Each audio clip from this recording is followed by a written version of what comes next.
And we are here. My name's Guitar Guy here with Deli, a Delirium Dysphoria in game, and I'm gonna let you take it away, Deli. Well, we are given the Team Warfare ladder as Team Exica defends against Dark Tower DDT on the Team Warfare ladder for the first match on the ladder that we've seen since it opened. I should also add that Dead Stop signed up first in the ladder, so they are number one, at least until they are challenged. Tao is challenging them on Monday.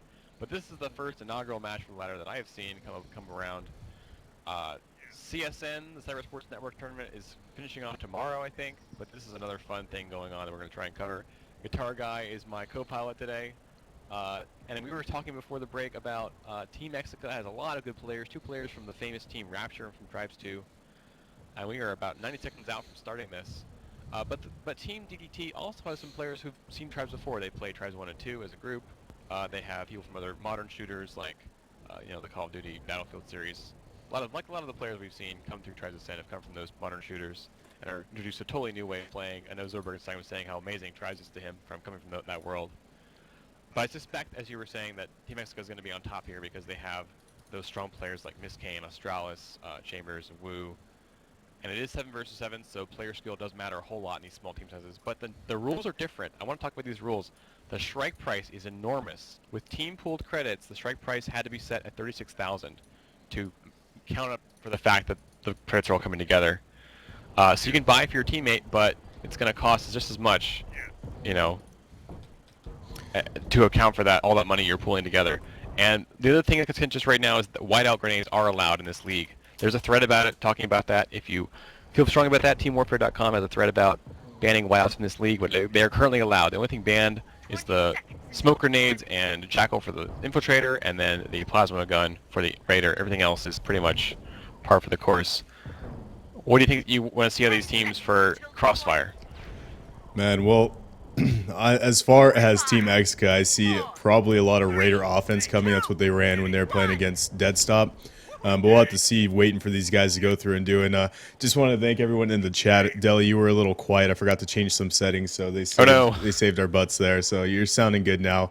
Awesome. But yeah, right now everyone's running across, and looks like we have two Raiders, Implosions and Legit Bear right now for Team Exica running around. Got some action already here in the midfield. Deadman Skiing right now is getting pummeled by Implosions and Liquid Swords, who's running Jug.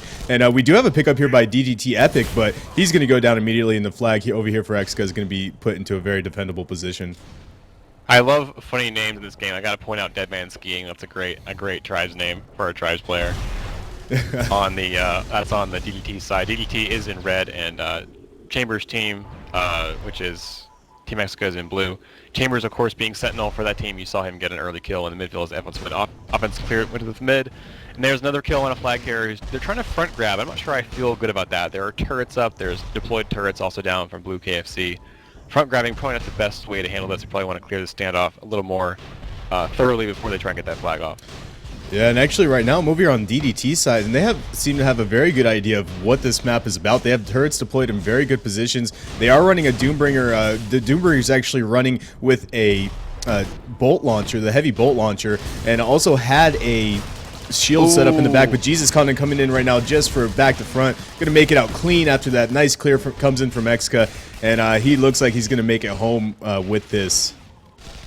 Yeah, Liquid Sword, the heavy clear for Exica, made it easy for Jesus Condom to get through there because heavy clear is pretty much the best counter to heavy on flag that we've seen. Deadman Skiing is actually having to deal with him right now. He is being messed up in the midfield while he was trying to clear off their defense, but it's not going to happen. The blue side is completely clear of red enemies, so they're pretty much all reset. Yeah. It's now 1-0. Another interesting thing to point out, Jesus Condom made it out with quite a bit of HP, but there's no Sentinel right now for Team DDT, so they don't have anyone right now to snipe anyone down. They are actually running two technicians, and I believe both those technicians, let's see, we have the Fix and Kaluas is being their Doombringer, and the Fix being technician, as well as Lock. Oh, Lock. We'll just call him Lock. But that's a hard one. Lahokla. Lahokla. Or I guess it's alcohol backwards. Oh, okay. It really is. We'll just call him alcohol then. But yeah, I mean, Okay. right now they're running just these two technicians on the stand, so looks like they're not going with the conventional kind. Deadman Walking coming in, he's making it out, but he's going to get taken out by Apollo's light assault rifle. Looks like Apollo's going to be chasing here for Team Exica, and Epic comes in, forces that return. Chambers right now on a sniping spree, just up here, taking out people left and right with that phase rifle, which he loves so much. That's too bad because that was the first really good run we saw out of DDT for flags, and he took a bad hit on the stand. He was killed below. Jesus kind of was sort of chased away. He was killed on the stand just now. They were trying to clear off the heavy on flag, which is Callus, but Callus survived and was able to hide in his base. The two technician strategy is a little overcommitted on defense, I think, probably for 7s because you have to have a lot of manpower on that. But it's working so far. They haven't really broken them except for that one time that slipped out. It's only been a few minutes though. It's hard to see how it's going to pan out. Yeah, I mean, you got to do what you got to do to win, and right now, they're pretty much stopping any kind of impressive offense that Exica can come out with. Implosions right now just trying to clear this heavy on flag. Kalua's doing a very good job of staying alive, though. Right now, he's under heavy MIRV fire, and he's under Implosion's grenade launcher fire, and he is able to avoid it fairly well, so these guys definitely have experience. Kalua's definitely showing some heavy on flag experience, using this heavy bolt launcher as well. Liking that, kind of like how Veer likes to run Juggernaut with the disc launcher, having a weapon there just to shoot on that flag as those carriers come in and get a lot of damage on them. That said, though, I mean, they're running these force fields and they're keeping the generator up. It was down for a little bit, it's now back up. Two technicians were very, very fast. And then you said the two raiders are coming out of Team Exica, which is still the main part of their offense. They only have that one heavy clear liquid swords. But again, no sniper. The two technicians, they can't really afford a sniper on the red side, so it's two technicians and that heavy on flag really the main part of their defense. You know, actually, actually, the flag runs where they happen. They had a sniper out for a second. We did have a pickup here by Jesus Condom. He is out with a side to side, and it looks like right now he's pretty much clean again with no sentinel over there for Team Dark Tower. I don't think they're going to be able to chase this down. I don't see anyone coming in. Epic is trying to chase it down. Rebel OG actually comes in with an E-grab. Going to be able to make it out. Not with a lot of HP, though. Apollo's right on him, and Liquid Swords is going to cut him off, take him out with that LMG. Flag now over here is returned, and Jesus Condom actually gets taken out on the stand. Deadman Walking comes in and makes the return. Oh, man. He may have been killed. It looks like this mortar from Deadman Skiing way over here just happened to be timed to kill the flag carrier as he was coming into cap. And again, someone was right place at the right time. Deadman Walking got that, or Deadman Skiing rather. No, Deadman Walking was the one who got the return. There are two players with Deadman in their name. Deadman Skiing and Deadman Walking. That's awesome. Yeah, actually. So one of the Deadman came in and got the return to save their team, keep it 1-0. So this is a slower game than I thought. Even if Dark Tower loses, this is their first game together. Even if they do lose, I love to see this different playstyle. The two technicians and heavy on flag. On Crossfire is very unusual, and it's just cool to see different styles come out and see how they work in comp play. Yeah, I mean, you could argue it's an easier style, but at the same time, when you're talking about competing here, Jesus Condom actually just getting taken out there by alcohol. There was also an alcohol name we saw earlier, so yes, I saw that. But yeah, I saw this week. I mean, right now they're showing that they're a very competitive team. They want to win, and right now they're doing exactly what they need to do to win. Coming out with this heavy Raider offense. Now we actually have 3 Raiders. Liquid Swords change it up from Juggernaut to Raider now. So we're going to see a lot of Raiders over here on the stand to kind of counter this heavy Technician and Doombringer play with shields and turrets. On the other side, though, we do have a pickup by Epic immediately going to go down, though.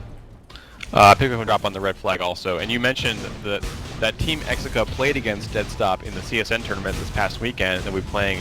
I'm not sure if they're out or not, but anyway, they played lots of Raider clear, which is what we're seeing them now. 3 Raiders. No, yeah, the 3 Raiders now. Oh, 4 Raiders actually on the blue side. That's a lot.